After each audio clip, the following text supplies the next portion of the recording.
Here are 3 signs that often mean God is saying, in my timing, I will do it. Number 1, if God has given you a specific calling, but He's still preparing you for that calling, this is a sign He is saying, in my timing, I will do it. You have a calling. I don't know what that calling is, but I know God has called you to do something for His glory. In fact, each of us will have many different kinds of callings in our lives from God. For example, most of you will be called out of singleness one day and into marriage. All Christians are called to use our spiritual gifts to serve others for the glory of God.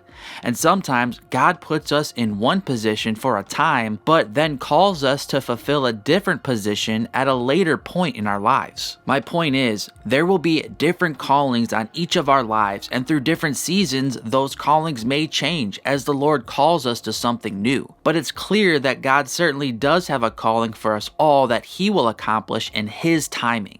Therefore, may we remember the words found in Galatians 6, 9 through 10. And let us not grow weary of doing good, for in due season we will reap, if we do not give up. So then, as we have opportunity, let us do good to everyone, and especially to those who are of the household of faith. Number 2, if you are in need of God's deliverance, this is a sign He is saying, in my timing, I will do it. If God's deliverance was always immediate, there would never be a need to cry out for deliverance because God would never allow us to face any trials. But avoidance is not the way God delivers us from the trials and hardships we go through. Rather, in His sovereignty, God allows His people to go through dark valleys so that we might shine the light of Christ brightly. So if you find yourself in need of deliverance that only God can bring, this is a sign the Lord is telling you to trust His timing.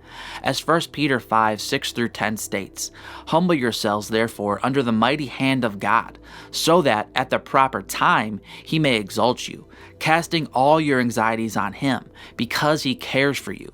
Be sober-minded. Be watchful. Your adversary, the devil, prowls around like a roaring lion, seeking someone to devour. Resist him, firm in your faith, knowing that the same kinds of sufferings are being experienced by your brotherhood throughout the world. And after you have suffered a little while, the God of all grace, who has called you to His eternal glory in Christ, will Himself restore, confirm, strengthen, and establish you. And number 3, if your heart is crying out for a promise, which will be fulfilled in the next chapter of God's redemption story, this is a sign God is saying, in my timing, I will do it. I wish I could tell you that every prayer request you have will be answered with God saying, in my timing, I will do it. But as any honest Christian will tell you, there is no promise in the Bible that portrays God like a genie, bound to obey whoever holds His lamp.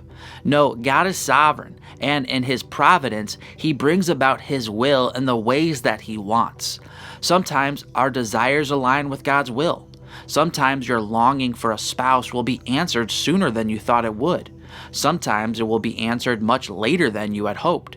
And sometimes people who want to be married will remain single forever. Sometimes God will perform a miracle and the cancer completely vanishes and leaves the doctor with her jaw dropped to the floor.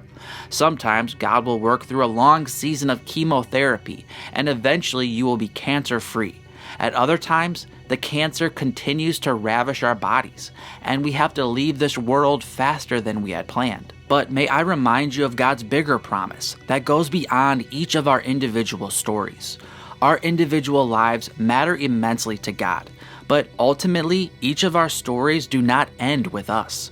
Ultimately, we are all a part of God's bigger redemption story.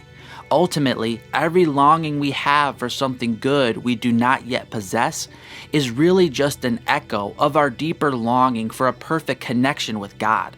And to that desire, I can assure you, God is saying, in my timing, I will do it. As Revelation 21, verses 1 through 5 promises, then I saw a new heaven and a new earth. For the first heaven and the first earth had passed away, and the sea was no more. And I saw the holy city, New Jerusalem, coming down out of heaven from God, prepared as a bride adorned for her husband. And I heard a loud voice from the throne saying, Behold, the dwelling place of God is with man, He will dwell with them, and they will be his people, and God himself will be with them as their God. He will wipe away every tear from their eyes, and death shall be no more. Neither shall there be mourning, nor crying, nor pain any more, for the former things have passed away. And he who is seated on the throne said, Behold, I am making all things new.